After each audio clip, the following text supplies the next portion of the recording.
What's going on, you guys? Welcome back to D+Pad Life, and today I want to talk about Resident Evil Code Veronica. Now, this is part of my Resident Evil discussion series. If you've been keeping up with the channel, I have covered Resident Evil 1 through 3 on the PS1, as well as the remakes of 1 through 3, and also Resident Evil 0. So now we are at Resident Evil Code Veronica, one of the most kind of like Zero, one of the most interesting and unique entries in the series. This one originally came out on the Sega Dreamcast and eventually got a PS2 release and a GameCube release. And the most recent version you can play is a port on the PlayStation 4. It also had a PlayStation 3 and 360 release. But yeah, this is the most recent version you can check out. With all that being said, if you're a fan of Resident Evil and Resident Evil content, and hearing a fan just kind of gush about the things he loves and also critique and discuss the things he's dissatisfied with on the series, consider subscribing to D+Pad Life, man. I love Resident Evil. It comes up in so many videos that I do, and we're only about halfway through the series at this point. We'll still have Resident Evil 4 and its remake, Resident Evil 5, Resident Evil 6, 7, and 8, as well as Revelations 1 and 2. I'll be covering all of that in this series. So hit that subscribe button so you can keep up with our journey and the discussion, and join the conversation below in the comment section. Let me know what you think of Code Veronica. But in this series, I usually talk about a little bit of a backstory on my experience with the series, as well as the things I like about it and the things I dislike. So let's jump into it.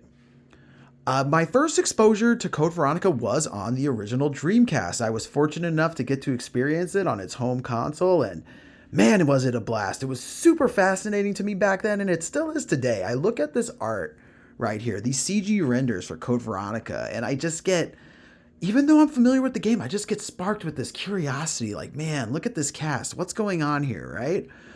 And I originally played it via a rental with a old neighbor buddy of mine, and man, when I tell you, we found Code Veronica to be extremely challenging. One of the things I remember sticking out to us was a shortage of ammo, which is pretty fascinating because when I've returned to the game, in modern day, I actually find that I do really well with ammo. So I'm not sure what was wrong with our play style back then. We definitely found navigating the area difficult too. As far as like the level design, it was just hard to kind of keep track of where we needed to be and where we needed to go next. And admittedly, there's a little bit of remnants of that as well. I still can get a little turned around in this game, trying to figure out where to navigate to. I think they could have been maybe a little bit clearer with their level design, but all in all, it all feeds into the mystery and just how unique and interesting that Rockfort Island, the setting for this game, truly is.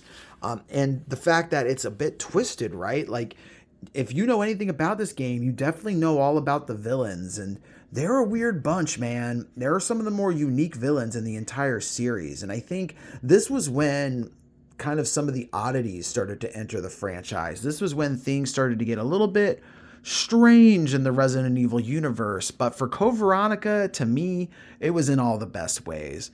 I think, look, you're looking at Steve Burnside here. He is certainly a point of contention for this entry. People really seem to dislike this guy, and, it's fair. But for me, the thing about Steve, while he can be annoying and pretty cringe, he's also a young guy, He's a teenager. I believe he's only like 16, 17 years old.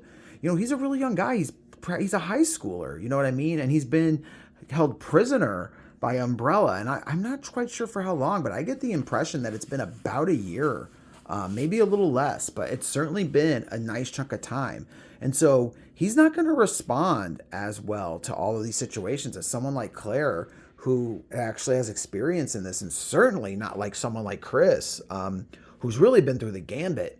With Resident Evil 1 and his journey already up to this point, he's already been in Europe trying to investigate Umbrella. So I tend to cut Steve some slack. He does a conventional teenage boy thing of trying to be, macho and impress the attractive girl, right? And then it kind of blows up in his face because he has to get humbled and realize, Claire's actually much more capable than I am. But at the same time, he's got her back and he saves her, on a couple of occasions. So I don't know. I like Steve. I like their little dynamic, and um, I'll leave it at that because certainly it goes some places that are kind of strange, but we'll leave it like that for now just to avoid spoilers. But overall, man, Code Veronica is super interesting. So I had played it as a rental, and then at some point, like my dad got some bonus at his job, and he and my mother had discussed that they were going to take us to on a little shopping spree, basically. Like each of me and my siblings were going to get a certain dollar amount of items from a this mall we went to, and so I ended up getting Code Veronica on that trip for the Sega Dreamcast, and I was able to beat the game, play through it, all that, and I really enjoyed it. And then later on, I got gifted the PlayStation 2 port, which actually came with that fun DVD called Wesker's Report. I still have that to this day.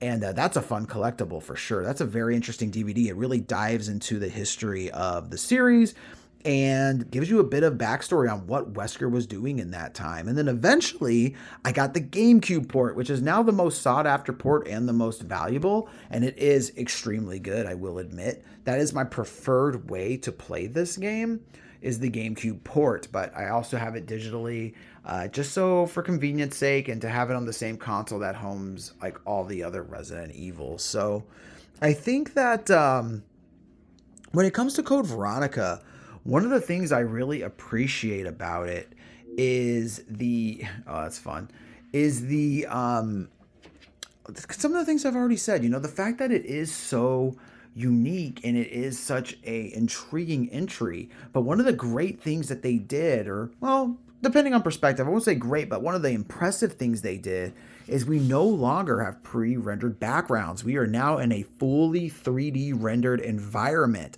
and it is a huge step forward for the franchise as a whole.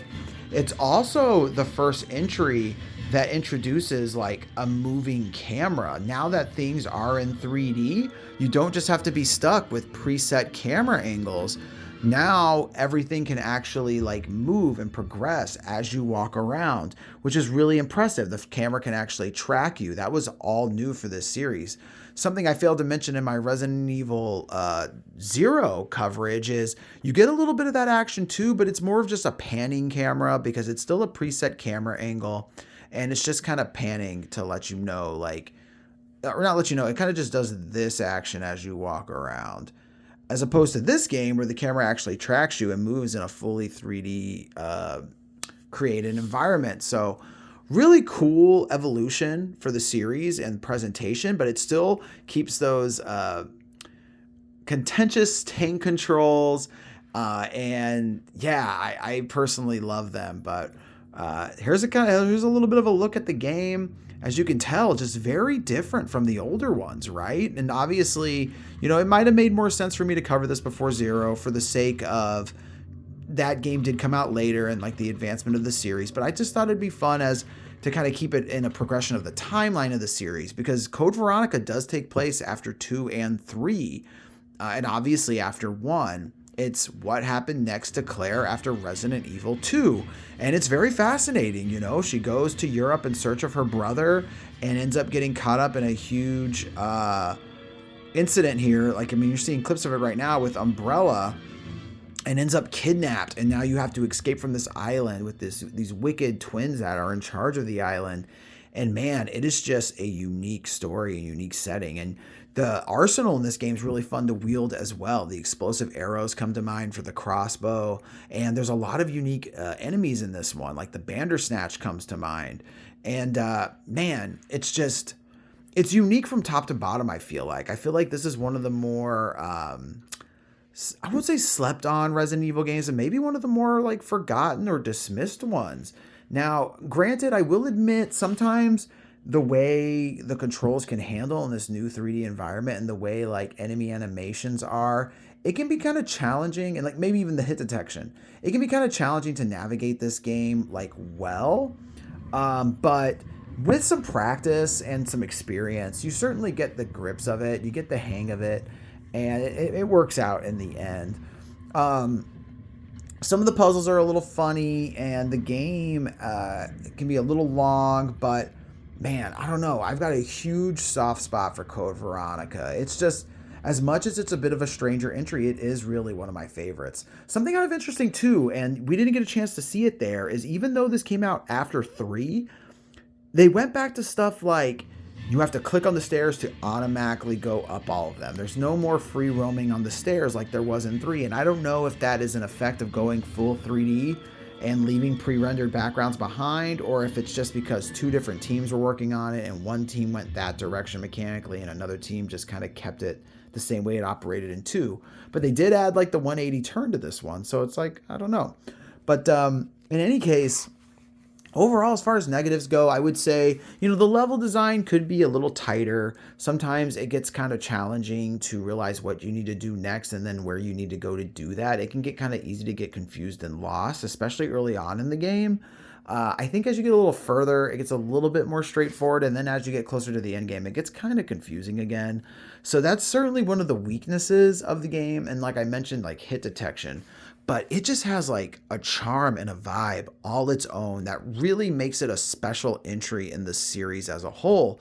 And I just can't help but respect that. And also, it's the only entry at this time that came out on a non-PlayStation console before we started hitting things up like the GameCube. This was a Dreamcast exclusive at the time, man. And as you saw that, we got like an automatic pistol here. There's also a submachine gun in this game. There's a grenade launcher. There's a crossbow, and you can get explosive rounds for it. There's a couple of dual wielding weapons, which was new to the series, dual wields. But man, just all in all, a really fascinating and interesting series. One I'm super looking forward to replaying again, especially with the wife, because she's now familiar with Claire, right? And she'll get to see what happened next for Claire and Chris. And I think that's going to be a lot of fun for the two of us. So all in all, man, I think for me, Code Veronica is one of my favorites. I would not say it's one of the best. I would not do that, but I would say it's one of my favorites. It's just got a really fun and unique story and energy to it. Plus, like, it's the return of Chris and you get to see the siblings reunite. And that's just a lot of fun because that was a huge part of 2, right? Was she was in the city looking for Chris and she couldn't find her brother. And you finally get to see them reunite. And someone else is there. And if you know a little bit about the series, you know who that is and what's going on with that. And so Code Veronica has some really great cutscenes and some really cool moments to it. And the X version of the game, added an extended ending as well as like a cutscene or 2 to the main campaign. So just a lot going on that makes this game really special and fun to check out. So if you haven't played Code Veronica before, it's just another Resident Evil game that's easy to recommend. I mean, it's just one of those things, like it's really good. It's really good. I like it a lot. It's a little bit rough around the edges, sure, but that doesn't make it bad. So keep your eye out for this one. If you can get your hands on like a PS2 copy, that's probably the most affordable way to play it, other than maybe going digital like this. It's definitely worth checking out. I'd be curious to hear what you guys think about Code Veronica. Where do you rank it in Resident Evil? And do you have a soft spot for it? Do you like Code Veronica? Or is it one that you think is better off left in the past? I will say this.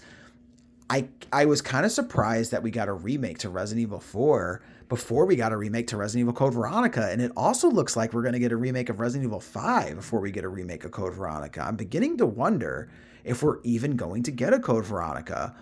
I would say that, to me, what would make the most sense is to take the 2-make, 3-make approach, work on Resident Evil 5, and get the A team behind that, and then put the B team on a Code Veronica remake, and just kind of do what you did with 3 if you have to, just to make it happen. If you got to cut some content or just really speed up the whole process of it all, or just kind of consolidate some stuff, to me, I'd rather have that than no remake at all. I'd love to see what they could do with the revisiting of this with a more dark and sinister and serious tone.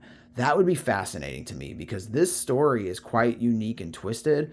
And with the new, more grounded, realistic approach they're taking to these remakes, I feel like Code Veronica in that vein could be really fascinating and a fun adventure to go on. So that's kind of my thoughts. I'm curious if anyone down in the comments agrees with me. Let me know what you think about Code Veronica. Do you like this one? Where do you rank it in the series as a whole?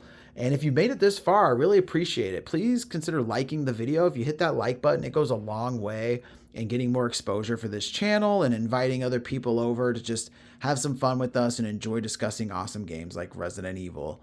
And then if you enjoyed the conversation today, please consider subscribing. We are on the road to 100 subscribers. I believe we're at like 64 or so, something like that, last I checked.